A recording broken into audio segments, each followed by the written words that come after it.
30 বছর যাবৎ এক ড্রাইভার গাড়ি চালায়, কিন্তু চাঁদা ছাড়া এই 2 দিন ধরে গাড়ি চালাতে পারছে। ভাইবা দেখেন, বাংলাদেশের এমন একটা অবস্থা, বাংলাদেশে যদি রোডে গাড়ি চলে, আপনার রিক্সা থেকে শুরু করে সিএনজি, অটো বা পিক আপ বা আপনি যেই ধরনের যানবাহন বলেন না কেন, চাঁদা ছাড়া কিন্তু চলতে পারে না। চাঁদা দেওয়াই লাগে। দেখেন, সিন্ডিকেট বা সন্ত্রাস বাহিনী, সেটা আওয়ামী লীগের হইতে পারে, বিএনপির হইতে পারে। এই গত কয়েকদিন আগে স্বৈরাচার সরকার পতন হইল। এখন ধরেন আশাবাদী যে বিএনপি ক্ষমতায় আসবে, সেই সুবাদে বিএনপির যে সমস্ত ক্যাডার বাহিনী আছে, তারা কিন্তু তাদের এই দলবল নিয়ে স্টানগুলো দখল করতেছে। যে যেখান থেকে চাঁদা নেওয়ার সুযোগ ছিল, মানে আওয়ামী লীগের যে কর্মীগুলো, বা আমি এখন আর আওয়ামী লীগ নামটা মুখে নিতে চাই না, এরা হচ্ছে স্বৈরাচার। তো স্বৈরাচাররা যখন যেই জায়গা থেকে চাঁদা পাইতো, সেই জায়গাগুলো দখল করছে। দখল করে কি হয়েছে, এখন তারা চাঁদা নেবে। ভাই, বাংলাদেশের মানুষ এগুলো দেখতে চায় না। আমরা এমন একটা জায়গায় আইসা দ্বিতীয়বার দেশ স্বাধীন করতে পারলাম, বা আমাদের ছাত্র সমাজ বা ছাত্র জনতা মিল্লা দ্বিতীয়বার দেশ স্বাধীন করলো। এই স্বাধীনতার মানে চাঁদাবাজের হাতে বন্দী হওয়া না। এই চাঁদাবাজি, এই সন্ত্রাসী আমরা চাই না। আমরা সুস্থ সুন্দর একটা জীবন চাই। আপনি একটা জিনিস কল্পনা করে দেখেন, যে সমস্ত ভাইরা সন্ত্রাসী করেন, চাঁদাবাজি করেন, তাদেরকে বলি, এই জীবনের কী দাম আছে? একজন প্রধানমন্ত্রী দেশ ছাইরা পালাইছে। একজন প্রধানমন্ত্রীর জন্য বাংলাদেশের 300 এমপি পালাইছে, মন্ত্রী পালাইছে, এবং কি চেয়ারম্যান, উপজেলা চেয়ারম্যান, কমিশনার, মানে আপনি রাজনৈতিক দলের যত কর্মী ছিল হিসাব করতে গেলে, একজন একবার পালাইছে, সবাই আত্মগোপনে গেছে গা। এই জীবন দিয়ে কি করবেন? কুত্তার জীবন। যারা এখন সামনে আদৌ ভবিষ্যতে চাঁদাবাজি করতে চান, তাদেরকে বলি, এই জীবনগুলো হচ্ছে বেওয়ারিশ কুত্তার মতন। আপনি এখন আপনার এলাকায় গেউ গেউ করতেছেন, 2 দিন পরে হুকা পাশা বাড়ি পড়বো, এখান থেকে যাইবেন অন্য এলাকায়, আর গেউ গেউ করতে পারবেন না। অর্থাৎ এই গেউ গেউ জায়গার থেকে, কুত্তার জীবনের জায়গার থেকে ফিরে আসেন।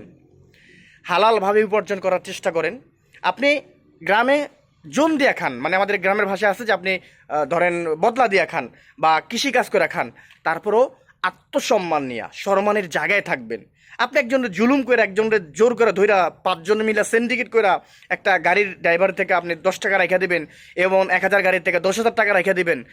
এই জুলুম থেকে আল্লাহ তাআলা কিন্তু আমাদেরকে একটু মুক্তি দিছে, আবার নতুন করে যেন শুরু করতে না পারেন। আমি আমি জানি যে, দেখেন, একটা সরকার চাইলে অনেক কিছু করতে পারে, কিন্তু তারপরও নিজের ব্যক্তিগত একটা সাহস থাকা লাগে, ব্যক্তিগত একটা চিন্তা ভাবনা থাকা লাগে। আপনি যদি মনে করেন যে আপনি হারাম পথে চলবেন, তাহলে আপনি চলতে পারবেন। হয়তো চুরি করবেন, হয়তো ছিনতাই করবেন, নয়তো এরকম চাঁদাবাজি করবেন, নয়তো মানুষের ঘর থেকে ডাকাতি করে নিয়ে আসবেন। আর যদি মনে করেন যে আপনি হালালভাবে চলবেন, তাহলে আপনি কিন্তু ছোট একটা কাজ দিয়ে শুরু করতে পারেন, ছোট একটা ব্যবসা দিয়ে শুরু করতে পারেন, অথবা যেই ট্রাক থেকে, যেই অটো থেকে আপনি চাঁদা নিতেছেন, সেরকম একটা অটো চালাইও কিন্তু আপনার জীবনের সামনে ভালো কিছু করতে পারবেন। রাজনৈতিক দলগুলো এরকম হয়েছে কি, তাদের মূল উদ্দেশ্য রাজনীতি করা হইতেছে ক্যাম্পে লুটপাট করে খাইবো, ক্যাম্পে চুরি করে খাইবো। যে যেই অবস্থানে আছে, ধরেন একজন ছোটো মোটো নেতা, ইউনিয়ন পর্যায়ে নেতা, সে ইউনিয়নের কোন জায়গাটা দখল করা যায়, কোন জায়গাটা চুরি চেষ্টামি করা যায়, ওই জায়গাটা খুঁজে বেড়ায়। তো ভাই, রাজনীতি তো আসলে এটার জন্য করার কথা ছিল না। সব মিলে ভাই, জ্ঞান দিতে আসি নাই, শুধু এতটুকু অনুরোধ করতে আসছি। আমরা আগামীর বাংলাদেশ শান্তির বাংলাদেশ চাই। আগামীর বাংলাদেশ নিশ্চিন্তায় দরজা খোলা রেখে ঘুমাইতে চাই। আগামীর বাংলাদেশ এরকম অস্থিতিশীল অবস্থায়, মানে বাংলাদেশ যেরকম ছিল গত 5 দিন আগেও, সেরকম বাংলাদেশ আমরা চাই না। মনে রাখবেন, এই দেশটা আপনার, দেশটা আমার, দেশটা আমাদের। আজকে আপনি এই সন্ত্রাসী করতেছেন, আপনার সন্তান পরিচয় দিতে, আপনার পরিচয় দিতে লজ্জা বোধ করবে।